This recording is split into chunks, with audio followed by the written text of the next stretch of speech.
আসসালামু আলাইকুম ভিউয়ার্স, কেমন আছেন? আলহামদুলিল্লাহ আমি ভালো আছি। আশা করি আপনারাও ভালো আছেন। আজকে বাচ্চাদের জন্য আমি বাদাম এবং বিস্কুট দিয়ে কুলফি আইসক্রিম বানিয়েছিলাম। তো ওরা কতদিন পর্যন্ত বলছিল যে আম্মু আইসক্রিম বানিয়ে দাও, তো আজকে আমি সেটা বানাবো। তো তার জন্য প্রথমে আমি একটা কড়াইয়ে কিছু চিনি ক্যারামেল করে নিব। তো একটু সামান্য পানি এবং ওর ডাবল চিনি দিয়ে আমি ক্যারামেলটা তৈরি করছি। এটা জাস্ট দেখালে কন্টেন্ট তৈরি করার জন্যই ভিডিওগুলো আমরা ধারণ করি, সেই জন্য আমি এটা আপনাদের দেখাচ্ছি। তো এই যে বিস্কিট, এনার্জি প্লাস বিস্কিট নিয়েছিলাম। তো এটা চিনিটা প্রায় গলে গিয়েছে। এখন এটা একটু লাল লাল হলেই আমি দুধ দিয়ে দেব। তো প্রায় লাল হয়ে গেছে। এখন আরও কিছুক্ষণ নাড়িয়ে নিচ্ছি। আর প্রায় পুড়ে যাওয়ার ভয় ছিল, তাই আমি একটু পানি দিয়ে আর একটু পাতলা করে নিয়েছি। আর এখন দুধটা দিয়ে দিচ্ছি। আর ওখানে যেহেতু মোল্ডের ভিতর 6টা আইসক্রিমের মতো, তবে আমি বিস্কিটটা এভাবে না দিয়ে যদি আগে পানিতে ভিজিয়ে নিতাম তাহলে বেশি ভালো হতো। তো তাড়াহুড়া করে দিয়ে ফেলেছি।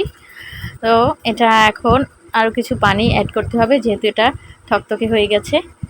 তো আমি আরও কিছু পানি অ্যাড করব।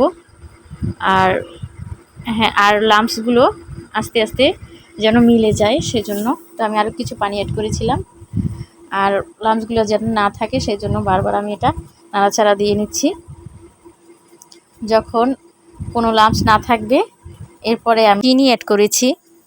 আমি বাদাম, ওরা বাদাম পছন্দ করে, তো বাদাম আমি কিছু গুঁড়ো করে এভাবে দিয়ে দিলাম। তো এটা কিছুক্ষণ নাড়াচাড়া করে আমি উঠিয়ে ফেলবো। আর এটা আমি ঠান্ডা করে তারপরে মোল্ডের ভিতরে রাখবো। তো আরও কিছুক্ষণ নাড়া দিয়ে নিলাম। তো এখন এটা ঠান্ডা প্রায় হয়ে গেছে। আমি এখন এটা মোল্ডের ভিতরে ডালছি। তো ওদের তো আর অপেক্ষা এতক্ষণ পর্যন্ত কিভাবে করবে ওরাই জানে। বারবার এসে ফ্রিজ চেক করছে যে হয়েছে কি না। তো এখন একদম ঠিকমতো 6টা মোল্ডেই হয়েছে, একদম সমান সমান, কমও না বেশিও না। তো এটা ফ্রিজে রাখতে হবে প্রায় 10 ঘন্টা। তো ওরা তো এতক্ষণ অপেক্ষা করতে পারবে না। তো দেখি কি হয়। আর এটা তো আমি আর দেখাতে পারবো না। ওরা খুব উৎসাহী ছিল আইসক্রিম বানানোতে। তো ওরা পাশে বসেছিল যে আমি কিভাবে বানাচ্ছি দেখার জন্য। আর এটা কখন এটা জমে যাবে সেই অপেক্ষায় ছিল। আপনারাও বাসায় এভাবে বাচ্চাদের জন্য আইসক্রিম বানিয়ে নিতে পারেন এবং সেটা স্বাস্থ্যকরও। তো আজকে এই পর্যন্ত। আপনারা ভালো থাকবেন, সুস্থ থাকবেন। আল্লাহ হাফিজ।